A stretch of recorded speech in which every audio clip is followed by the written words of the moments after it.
Coming up tonight on YCU News, a Minute Clinic opens in Lebanon, New Hampshire, allowing people to seek medical help without a doctor or emergency room visit.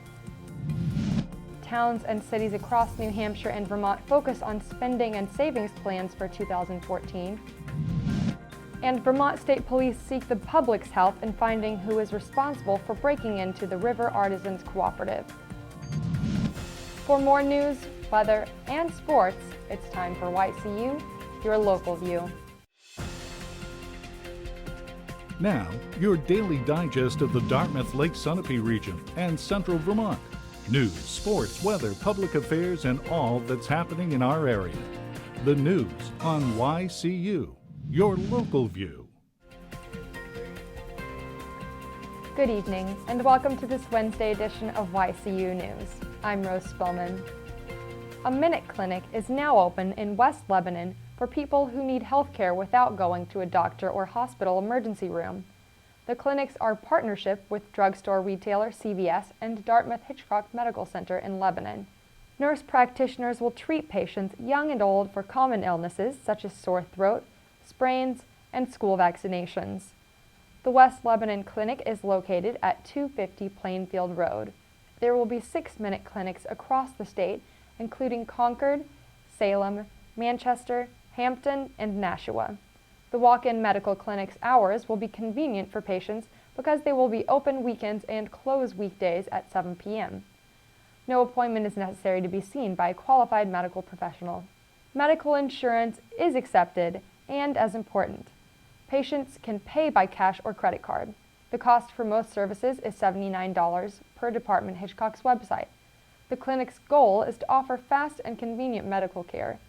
CEO of Dartmouth Hitchcock, James Weinstein, says the hospital's partnership with CVS Minute Clinic fits the hospital's plans. This venture will improve the health of people who live in New Hampshire by offering care while reducing costs. After the break, we'll hear about the Kearsarge School Region's budget planning and Sunday's break-in at the River Artisans Cooperative. The YCU News continues in a moment. Welcome back to YCU News. I'm Rose Spillman. Beyond the winter holiday season, it's budget season too. Towns and cities across New Hampshire and Vermont are poring over spending and savings plans for 2014 and beyond. From Springfield, Vermont to Sutton, New Hampshire, boards meet to decide the best plan to present to voters at the March town meetings. The Kearsarge School Region budget is today's YCU News focus. Stay with us as we report town's budget news on the lead up to town meeting 2014. The Kearsarge school budget is about $40 million, as presented Tuesday night. Most of the discussion centered on the need for the public school budget, which covers students in several towns.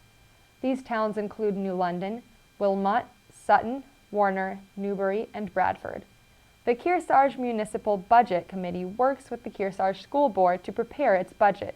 The focus of the budget remains on the district's students. From smaller class sizes to excellent teachers to dedicated staff, all of this costs money. Taxpayers in March will be asked to fund what the budget committees determine to be the most prudent and the most cost-effective. I think there's a tendency to look at the MBC's responsibility as figuring out how to spend less money than the other two participants or stakeholders in the process.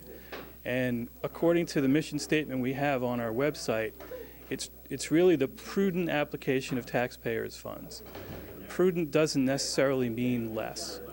This year, through the process, with 5 versions of the budget, lots of discussion, lots of analysis where things moved up, things moved down based on additional information that became available relative to health benefit costs, relative to expectations on fuel.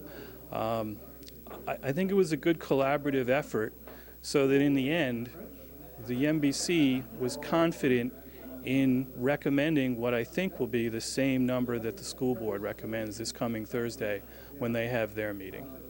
A key step in the budget review will come at 9 a.m. on Saturday, January 11th. Just would encourage folks to attend the deliberative session on January 11th at 9 o'clock at the high school auditorium. I think that's a great time to learn more about the budget, and as well set that time aside in March to get out and vote. It's important that you weigh in support of the presentation. An ever-successful artists gallery in Saxton's River was broken into on Sunday. Vermont State Police seek the public's help in finding who is responsible for breaking into the River Artisans Cooperative.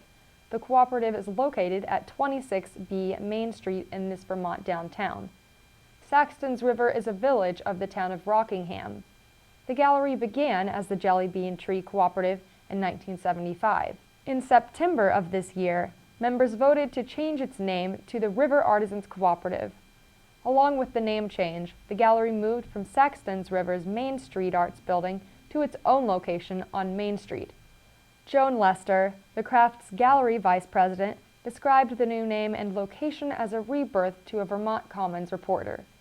Now, the gallery and crafts shop must contend with a burglary. The number to call with any information about Sunday's break-in is 802-875-2112. Welcome back to YCU News. I'm Rose Spillman.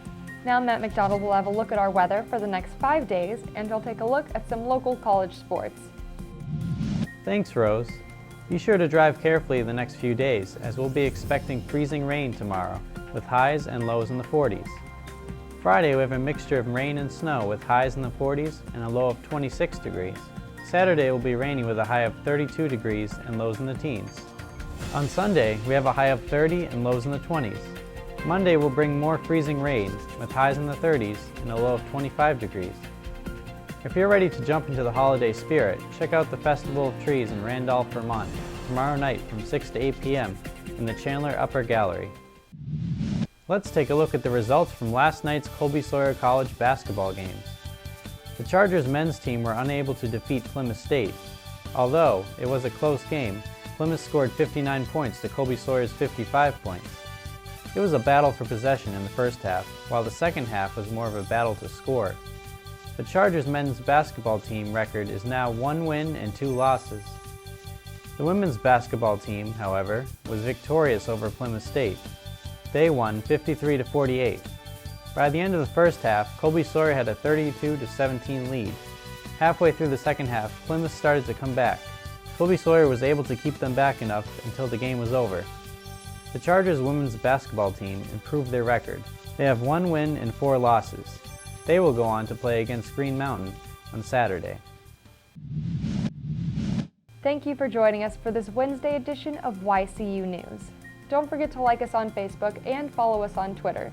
And you can watch our programs anytime online at www.ycunow.com. Be sure to tune in tomorrow to hear from Eric Funge of Northern Stage Productions. I'm Rose Spillman for YCU, your local view. Good night.